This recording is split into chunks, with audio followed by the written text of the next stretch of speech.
ఈ బిజినెస్ ఏదైనా మీ ఊర్లో ప్రమోషన్ చేయాలంటే అది సుమన్ టీవీతోనే సాధ్యం. ఇప్పుడే సంప్రదించండి. తెలుగు రాజకీయాలు ఆంధ్రప్రదేశ్ తెలంగాణ కలిపి చూస్తే మన చరిత్ర సుదీర్ఘమైన చరిత్ర. ఈ దేశంలో చాలా కాలం దశాబ్దాల పాటు తెలుగు వాళ్ళను మద్రాసీలు అని పిలిచేది. కానీ దాన్ని మార్చిన నాయకుడు ఆనాడు ఒక పార్టీ పెట్టి తెలుగు వాళ్ళు కూడా భారతదేశంలో ఉన్నారు అని చెప్పిన నాయకుడు అన్న నందమూరి తారక రామారావు గారు.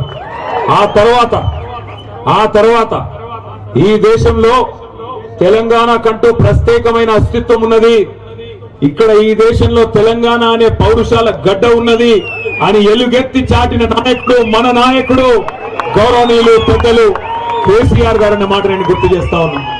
నేను ఎన్టీఆర్ గారి పేరు ఎందుకు తీసుకున్నానంటే దానికి ఒక ప్రత్యేకమైన సందర్భం ఉంది. ఈ 76 ఏళ్ల భారతదేశ స్వాతంత్రానంతర రాజకీయ చరిత్ర చూస్తే రెండు పార్టీలు, తెలుగు గడ్డ నుంచి పుట్టిన పార్టీలు విజయవంతంగా 25 ఏళ్ల పైచిలకు ప్రస్థానాన్ని కొనసాగించిన పార్టీలు రెండు. ఒకటి అన్నగారు పెట్టిన పార్టీ తెలుగుదేశం. సరే ఇవాళ అటుపక్కకి వెళ్ళిపోయింది, అక్కడే ఉంది. కానీ ఇక్కడ మళ్ళీ రెండవ పార్టీ మన నాయకుడు ఎగిరేసిన గులాబీ జెండా నుంచి తెలంగాణ వారి గుండెల్లోంచి పుట్టిన పార్టీ మన బీఆర్ఎస్ పార్టీ. 2001లో గులాబీ జెండా ఎగిరేసి ఒక్కడుగా బయలుదేరి శూన్యం నుంచి సునామీ సృష్టించి తెలంగాణ సాధించిన మహానాయకుడు కేసీఆర్. ఇది ఏ రాజకీయ మరుగుజ్జు అవునన్నా కాదన్నా ఇవాళ మోకాలెత్తున్నోడు ఎగిరెగిరి పడ్డా వానపాములు నాగుపాములై గుసగొట్టినట్టు యాక్టింగులు చేసినా కేసీఆర్ ఆనవాళ్లు చెరిపేస్తామని ఎన్ని డైలాగులు కొట్టినా చరిత్ర చెరిపేయలేని సత్యం ఏంది అంటే కేసీఆర్ లేకపోతే, ఈ గులాబీ కండువానే లేకపోతే ఈ తెలంగాణ రాష్ట్రమే లేదు అనేది అక్షర సత్యం. ఇది ఎవరు అవునన్నా కాదన్నా వాస్తవం. నిజంగా నేను అనుకున్నా చిన్న వయసులో ముఖ్యమంత్రి అయిండు, అదృష్టం బాగుంది, మరి పర్సనాలిటీ పెంచుకుంటాడేమో అనుకున్నా. ఎవరు? రేవంత్ రెడ్డి. చిన్న వయసులో 53-54 ఏళ్లకే జాక్ పాట్ తలిగింది, తాంతే గారెల గుట్టలో పడ్డట్టు పోయి ముఖ్యమంత్రి అయిండు. సరే ఆయన అదృష్టం బాగుంది, పర్సనాలిటీ పెంచుకుంటాడేమో అనుకున్నా. కానీ రేవంత్ రెడ్డి కథ ఎట్లుందంటే పర్సనాలిటీ పెంచుకున్నాడు మీద లేదు ఇంట్రెస్ట్, పర్సెంటేజ్లు పెంచుకున్నాడు మీద ఉంది ఆయన కథ అంతా. ఢిల్లీకి మూటలు పంపాలి, పదవి కాపాడుకోవాలి తప్ప వేరే ఫిగర్ లేదు. ఎన్ని మాటలు చెప్పిండ్రండి, ఎన్ని రకాల అబద్ధాలు చెప్పిండ్రు. మొన్న ఒక మిత్రుడు వచ్చినాడు, మీ నల్గొండ జిల్లా వాసే, బాగా రాస్తాడు, మంచి రైటర్, ఇక పేరెందుకులే కానీ ఆయన వచ్చి ఆయన ప్రభుత్వ ఉద్యోగంలో ఉన్నాడు. ఆయన వచ్చినాడు, కొద్దిసేపు ఏదో ముచ్చట పెడుతున్నాం. నేను అడిగిన, అన్నా మరి ఏమైందే మీ నల్లగొండలో? కేసీఆర్ గారు చరిత్రలో ఎన్నడూ లేని విధంగా నల్లగొండని ఇంత బ్రహ్మాండంగా చేసిండు కదా, టైలెండ్ గ్రామాలకు నీళ్లు రాకపోతుండే, గోదావరి నీళ్లను కాళేశ్వరం ప్రాజెక్టు కట్టి తుంగతుర్తి, ఇక్కడే ఉన్న సూర్యాపేట, కోదాడలోని చివరి మడి దాకా నీళ్లు తీసుకొచ్చి 2.5 లక్షల ఎకరాలకు 2 పంటలకు నీళ్లు ఇచ్చిండు కదా, ఏమైంది అని అడిగిన. అట్లే ఒక్క మెడికల్ కాలేజీ లేని నల్లగొండ ఉమ్మడి జిల్లాకి 3 మెడికల్ కాలేజీలు ఇచ్చిండు కదన్నా, ఏమైంది అని అడిగిన. దామెరచెర్ల లాంటి అద్భుతమైన విద్యుత్ కేంద్రం కట్టిండు. మొత్తం తెలంగాణలోనే ఉన్న ఒకే ఒక్క అల్ట్రా మెగా పవర్ ప్రాజెక్టు ఒక టౌన్షిప్ కట్టినాడు. మరి అంత పెద్దది కడితే మిర్యాల కూడా ఎందుకు పోయింది అని అడిగిన. ఆలేరులో, భువనగిరిలో మరి ఆ సుప్రసిద్ధ ధార్మిక క్షేత్రమైన యాదాద్రిని అంత అద్భుతంగా బహుశా మనం ఇవ్వడం కూడా కలగనని విధంగా అద్భుతంగా తీర్చిదిద్దింది కదా, అదెందుకు పోయింది అని అడిగిన. ఆయన ఏం చెప్పిండో తెలుసా నాకు? అన్న ఏం లేదే, మీరేమనుకోనంటే క్లుప్తంగా రామాయణం కదా, కట్టే కొట్టే తెచ్చి అని చెప్తారు కదా 3 ముక్కల్లో, నేను కూడా అట్లే చెప్తా అన్నాడు. చెప్పు అన్న. ఏమైంది అంటే ఆయన చెప్పిన మాట ఏంటంటే, మీ నల్గొండ జిల్లా బిడ్డ ఆయన ఏమన్నాడంటే 3 పదాలు, కట్టే కొట్టే తెచ్చే లెక్క, అసూయ ద్వేషం ఆశ.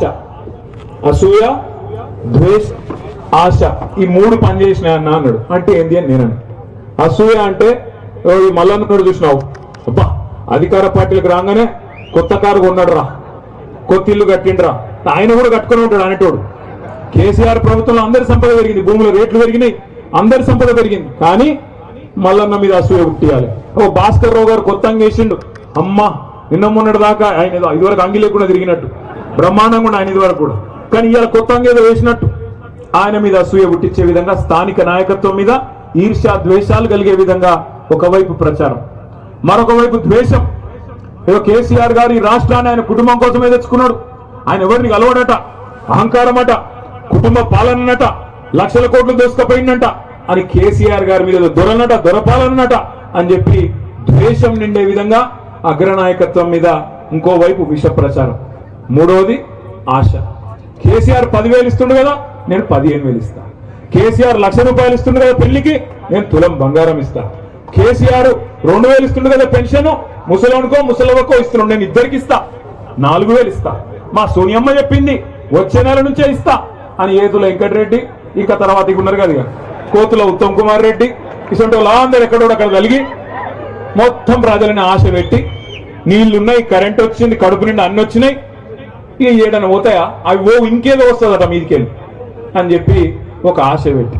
మీరు ఒకటి జాగ్రత్తగా గమనించండి, కాంగ్రెస్ ఓడు బీజేపీ ఓడు అభివృద్ధి గురించి మాట్లాడలే, సూర్యాపేటలో వచ్చిన మెడికల్ కాలేజ్ గురించి మాట్లాడలే, ఈ పక్కనే కట్టిన ఎస్పీ ఆఫీస్ గురించి మాట్లాడలే, కొత్తగా జిల్లా అయింది, జిల్లా అధికారులందరూ ఇక్కడనే కూర్చుంటున్నారు, నాకు నల్లగొండ బాధ తప్పింది అని మాట్లాడలే, కొత్త మండలాలు అయినా చెప్పలే, తాండాలు గ్రామ పంచాయతీలు అయినా యాద్ చేయలే, వాళ్ళు ఇదివరకు మాట ఇచ్చి తప్పిన మాట గుర్తు చేయలే. కానీ ఏం చేసినారు, అసూయ. స్థానిక సర్పంచ్, ఎమ్మెల్యే దాకా కూడా కాదు, సర్పంచ్, ఎంపీటీసో, జెడ్పీటీసో ఆయన ఇల్లు చదువుకుంటే కూడా చూసినావురా బగ్గ సంపాదిస్తుండు వీడు, ఈ ఎమ్మెల్యే ఎంత సంపాదిస్తుండో, ఇటువంటి ఇచ్చుకం బుచ్చుకం మాటలు మాట్లాడి రాష్ట్రంలో అందరి సంపద పెరిగింది. ఆనాడు కేసీఆర్ ప్రభుత్వం వచ్చినప్పుడు 4 లక్షలు 5 లక్షల ఎకరా ఉన్న భూమి మన ప్రభుత్వం దిగిపోయినాడు ఎంతుండే, 50 లక్షలైంది, కొన్ని కాడ ₹1,00,00,000 కూడా అయింది. మన అందరి సంపద పెరిగినప్పుడు ఒక టీఆర్ఎస్ సంపద మాత్రం పెరగొద్దట, ఒక టీఆర్ఎస్ సంపద పెరగొద్దు, కాంగ్రెస్ ఉంది పెరగాలి, బీజేపీ ఉంది పెరగాలి, అందరు బాగుపడాలి, కానీ టీఆర్ఎస్ తెల్లంగా వేసుకుంటే మాత్రం మంచిది కాదన్నట్టు విష ప్రచారం చేసినారు. 10 ఏళ్ళు మననే చూసింది, తెలంగాణ వచ్చినాక ఇంకోళ్ళు కనబడలేదు, చూసి కొద్దిగా బోరు కొట్టినట్టుంది. అందుకే అప్పుడప్పుడు ఏంటంటే చీకటిని చూస్తేనే వెలుగు విలువ ఏందో అర్థమవుతుంది, చీకటిని చూస్తేనే వెలుగు విలువ అర్థమవుతుంది, అప్పుడప్పుడు గాడిదలను చూస్తేనే గుర్రాల విలువ కూడా ఏందో అర్థమవుతుంది. ఇవాళ అక్కడ ఉన్న కంచరగాడిదని చూసిన తర్వాత కేసీఆర్ ఏందో, బీఆర్ఎస్ ఏందో, ఎట్లా 10 ఏళ్ల పాటు అద్భుతంగా నడిపిండో అందరికి అర్థమైంది. ఇవాళ మీరు ఒక్కటి దయచేసి గుర్తుపెట్టుకోండి, ఈ కాంగ్రెస్ వాళ్ళు కానీ బీజేపీ వాళ్ళు కానీ మనకేనాటికైనా శత్రువులే. ఇవాళ నీళ్ళు ఎందుకు వస్తలేవు, సామాన్యమైన ఒక మౌలిక ప్రశ్న, ఒక రైతు అడిగే ప్రశ్నకు సమాధానం ఉందా ఇలా కాడ? ఎందుకు నీళ్లు వస్తలేవు, కేసీఆర్ ఉన్నప్పుడు వచ్చినాయి, నువ్వు ఉన్నప్పుడు ఎందుకు వస్తలేవు అంటే సమాధానం చెప్పే సత్తా ఏ సన్నాసికి లేదు కాంగ్రెస్ లో. ఒకడేమో మళ్ళీ కేసీఆర్ ని తిడతాడు, నువ్వే తప్పు చేసిపోయినావు అంటాడు ఒకడు. మరి నేను కేసీఆర్ తప్పు చేస్తే ఆయన ఉన్నప్పుడు ఎట్లా వచ్చినాయి నీళ్ళు? ఒక మాట. రెండోది, ఇక్కడ బట్టి విక్రమార్క గారు వచ్చిపోయాను, ఇది కాళేశ్వరం నీళ్లు కాదు ఎస్ఆర్ఎస్పి నీళ్లు అని చెప్పి అప్పట్లో జగదీష్ అన్నను కిషోర్ను వీళ్ళు ఇద్దరు కలిసి 1,00,000 జనార్చన అని చెప్పి మొత్తం కాలువల మీద కాళేశ్వరం నీళ్లకు ఒక మంచి కార్యక్రమం చేస్తే బట్టి విక్రమార్క వచ్చి తిట్టిపోయింది, ఇది ఎస్ఆర్ఎస్పి నీళ్లు కాళేశ్వరం నీళ్లు కాదన్నాడు. సరే, ఇప్పుడు కాళేశ్వరం మీద కూలిపోయిందని లేనిది ఉన్నట్టు చూపెట్టే ప్రయత్నం చేస్తున్నాడు. నేను బట్టిని అడుగుతున్నా, ఉత్తమన్నని అడుగుతున్నా, బట్టి అన్నను ఉత్తమన్నను ఇద్దరిని. మరి సరే అనుకుందాం, ఒక నిమిషానికి మీరు చెప్పింది నిజమే అనుకుందాం, కాళేశ్వరంలోకి వెళ్ళి నీళ్ళు వస్తలేవు అనుకో, మరి నువ్వు కట్టిన ఎస్ఆర్ఎస్పీ అయితే ఉంది కదా, ఇంకా మరి నీళ్ళు ఎందుకు వస్తలేవు? ఇప్పుడు కేసీఆర్ కట్టిన కాళేశ్వరంతోని తెలంగాణ ప్రభుత్వంలో అక్కడ కేసీఆర్ గారు ఉన్నప్పుడేమో నీళ్లు వచ్చినాయి, మరి ఇప్పుడు మీ ప్రభుత్వం రాగానే ఎందుకు బంద్ అయినాయి అంటే సమాధానం లేదు.